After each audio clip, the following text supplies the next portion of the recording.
দুনিয়াতেই যারা সন্তানের জন্য জান্নাত ও জাহান্নাম তারা হলেন পিতামাতা। যারা দুনিয়াতে পিতামাতাকে সন্তুষ্ট করতে পেরেছে, দুনিয়া ও পরকাল সফলতার তাদের জন্য।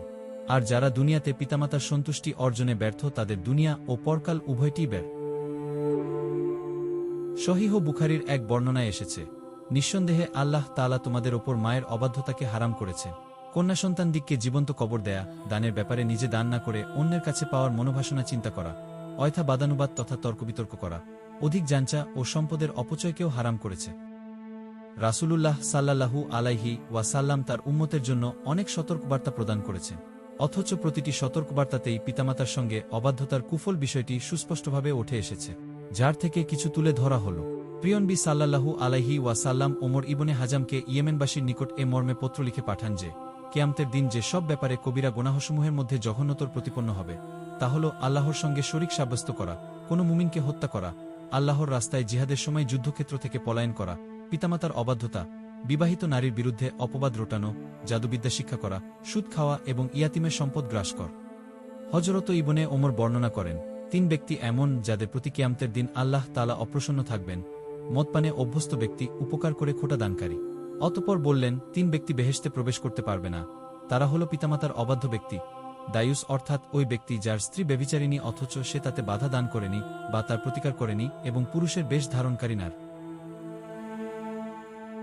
হযরত আবু হুরায়রা রাদিয়াল্লাহ আনহু বর্ণনা করেন, প্রিয় নবী বলেছেন, জান্নাতের হাওয়া 500 বছরের পথ অতিক্রম করে আসে, কিন্তু উপকার করার পর যে খোটা দেয়, পিতামাতার অবাধ্য ব্যক্তি এবং মদপানে অভ্যস্ত ব্যক্তি এ হাওয়ার পরশটুকুও পাবে না।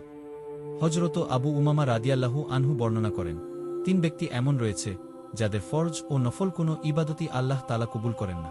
তারা হল পিতামাতার অবাধ্য ব্যক্তি, উপকার করে খোটা দানকারী এবং তাকদীরকে মিথ্যা প্রতিপন্নকারী। হযরত আবু হুরায়রা রাদিয়াল্লাহু আনহু থেকে বর্ণিত যে 4 ব্যক্তি এমন রয়েছে যাদেরকে আল্লাহ তাআলা জান্নাত দান না করলেও তা সঙ্গত হবে।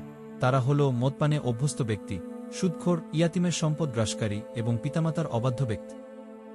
হযরত শাওবান রাদিয়াল্লাহু আনহু বর্ণনা করেন, 3টি ব্যাপার এমন বর্তমানে যেগুলোর কোনো আমলি ফলদায়ক নয়, আর তা হল আল্লাহর সঙ্গে কাউকে শরিক করা, পিতামাতার অবাধ্যতা ও জিহাদ চলাকালে যুদ্ধক্ষেত্রে পৃষ্ঠপ্রদর্শন।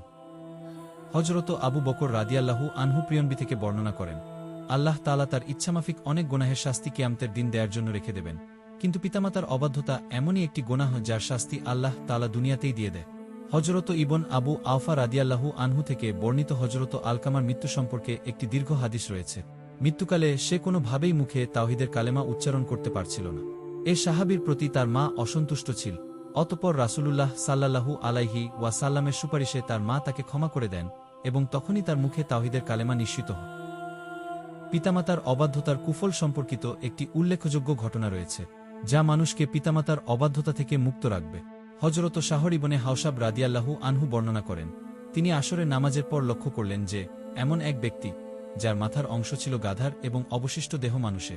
সে কবর হতে বের হয়ে 3 বার গাধার মতো বিকট আওয়াজ দিয়ে পুনরায় কবরে চলে যায়। তার মাতাকে জিজ্ঞাসা করে জানা গেল যে ওই ব্যক্তি মদপান কর। তার মা তাকে এ মদপানের জন্য তিরস্কার করলে সে বলত, তুমি তো গাধার মতো চিৎকারি করতে থাক। সুতরাং পিতামাতার সঙ্গে অবাধ্যতা নয়। দুনিয়া ও পরকালের শান্তিমুক্তি ও সফলতায় পিতামাতার খেদমতের বিকল্প নেই। আল্লাহ তাআলা মুসলিম উম্মাহকে পিতামাতার অবাধ্যতা থেকে হেফাজত করুন। দুনিয়া ও পরকালের কল্যাণে পিতামাতার খেদমতে নিয়োজিত করার তাওফিক দান করুন।